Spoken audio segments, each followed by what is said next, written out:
नमस्कार. व्हिडिओच्या सुरुवातीला मी तुम्हाला आवर्जून एक छोटीशी अशी ही भेट जी मला आलेली आहे ती दाखवतो. त्याचा आपल्या व्हिडिओशी संबंध आहे. मी बऱ्याचदा व्हिडिओमध्ये जी उसंत वाणी वापरतो तर त्या उसंत वाणीचे 2009 म्हणजे 209वी उसंत वाणी लिहिल्या गेली, सलग 209 दिवस. तर जेव्हा 100 दिवस पूर्ण झाले आणि नंतर 200 दिवस पूर्ण झाले, अशा 2 उसंत वाणी एका मगवरती चित्रित करून मला ही भेट एका चाहत्याने दिली. या उसंतवाणीच्या चाहत्याने दिली. हर्षवर्धन दीक्षित असं त्यांचं नाव आहे. त्यांचे मनपूर्वक धन्यवाद. आणि हे तुम्हाला दाखवण्याचं कारण हे आहे की तुम्ही हे पाहणारे हे जे करोडो सगळे तुम्ही प्रेक्षक आहात, तुमच्या वतीनं ही सगळी भेट माझ्यापर्यंत पोहोचलेली आहे. हे जे प्रेम तुम्ही आमच्यावर दाखवत आहात, आम्ही केलेल्या व्हिडिओजवरती दाखवत आहात, त्याच्याबद्दल मनपूर्वक धन्यवाद. तुमच्या प्रतिक्रिया तुम्ही वारंवार खाली कॉमेंटमध्ये लिहितही असता. यापुढे लिहित राहा. सगळ्या पद्धतीच्या प्रतिक्रियांचं स्वागत आहे, टीकेचंही स्वागत आहे. फक्त व्यक्ती द्वेषातून किंवा धार्मिक द्वेषातून अशा पद्धतीची जातीय विद्वेषाची अशी टीका फक्त नको, बाकी सगळ्या टीकेचं स्वागत आहे. आजचा जो विजय आपण घेणार आहोत, अतिशय आनंदाची अशी घटना आहे. भारतानं लसीकरणाचा 100 कोटींचा टप्पा पार केलेला आहे आणि ही अतिशय आनंदाची आणि अभिमानाची अशी गोष्ट आपल्यासाठी आहे. हा अतिशय आनंदाचा क्षण आहे. पंतप्रधान नरेंद्र मोदी यांनी दिल्लीमध्ये राम मनोहर लोहिया इस्पितळामध्ये जाऊन प्रत्यक्ष हा क्षण साजरा केला. मला एक जरा वेगळा मुद्दा या निमित्तानं तुमच्या समोर ठेवायचा आहे.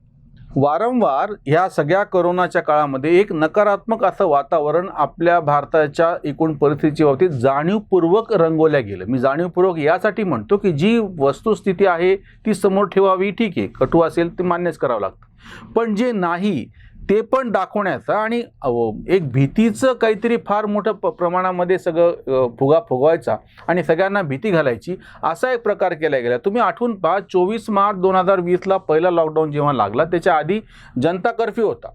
लोकांनी उत्स्फूर्तपणे हा कर्फ्यू पाळला. काहीही कोणी त्यांच्यावरती कुठलेही बंधन नसलं तरी लोकांनी रस्त्यावरती येणं टाळलं आणि पंतप्रधानांनी दिलेल्या आव्हानाला अतिशय चांगला प्रतिसाद दिला. आपण त्याच्यानंतर ज्या गेल्या दीड पावणे 2 वर्षामध्ये ज्या पद्धतीने ह्याला तोंड दिलेलं आहे, ह्याच्यावरती जी टीका केली त्याच्या नेमकं उलट घडलं. किती मृत्यू होतील, अमेरिकेतलं प्रमाण पाहून आपल्याकडे किमान 40 म्हणजे कित्येक पट मृत्यू व्हायला पाहिजे असं सांगितलं गेलं होतं, पण तसं प्रत्यक्षामध्ये झालेलं नाही. 40-1 लाख मृत्यू होतील असं आपल्याकडे सांगितलं गेलेलं होतं. दुसरी गोष्ट म्हणजे जेव्हा लसीकरणाचा मुद्दा आला तेव्हाही अशीच आरडाओरडा केली गेली. तुम्ही आठवून पहा, फार काही अभ्यास करायची किंवा फार काही वेगळ्या पद्धतीने त्याचं संशोधन करून काही माहिती काढायची असं गरज नाही.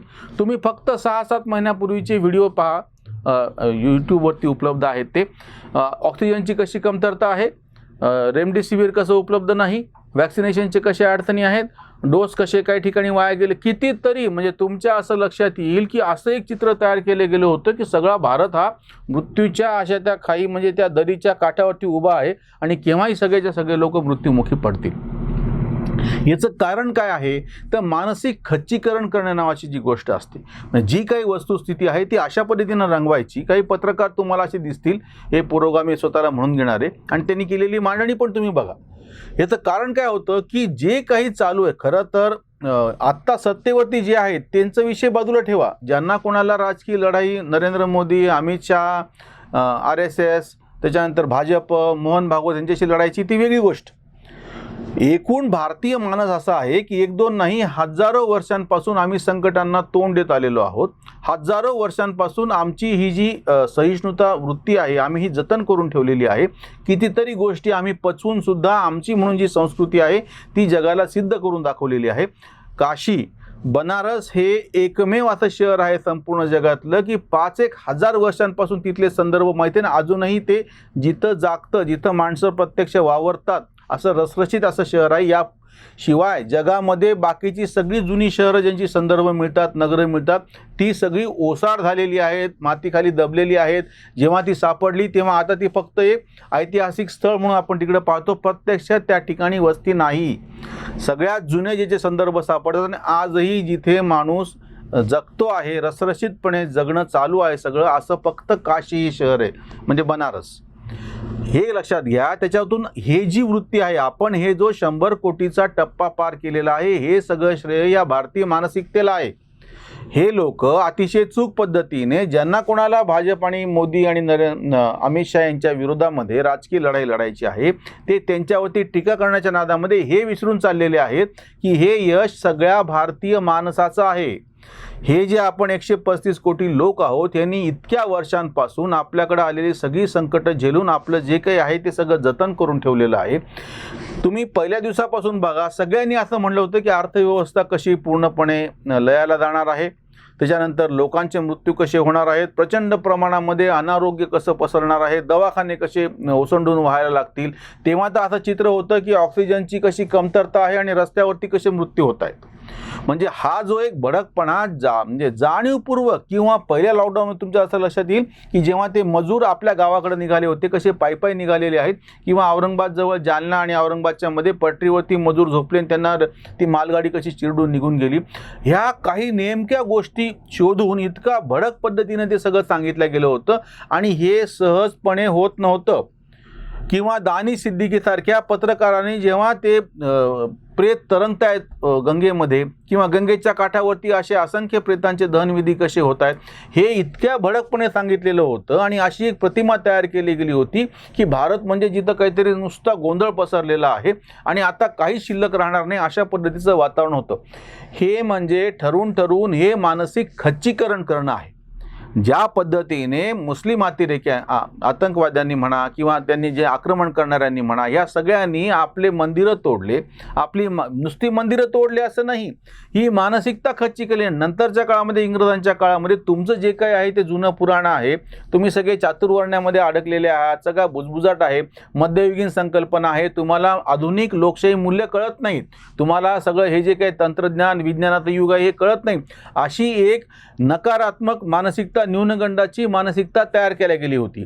आणि आता सुद्धा हे पत्रकार भाजपला आणि मोदीला विरोध करण्याच्या नावाखाली हे सगळे पुरोगामी जाणीवपूर्वक सर्वसामान्य भारतीय मानसिकता जी आहे तिचं खच्चीकरण करायचा प्रयत्न करतात. दुसरा एक जो मुद्दा समोर येतो की सगळ्यांनी ह्या लसीकरणावरती ह्या लस तयार करण्यावरती प्रचंड शंका केल्या होत्या.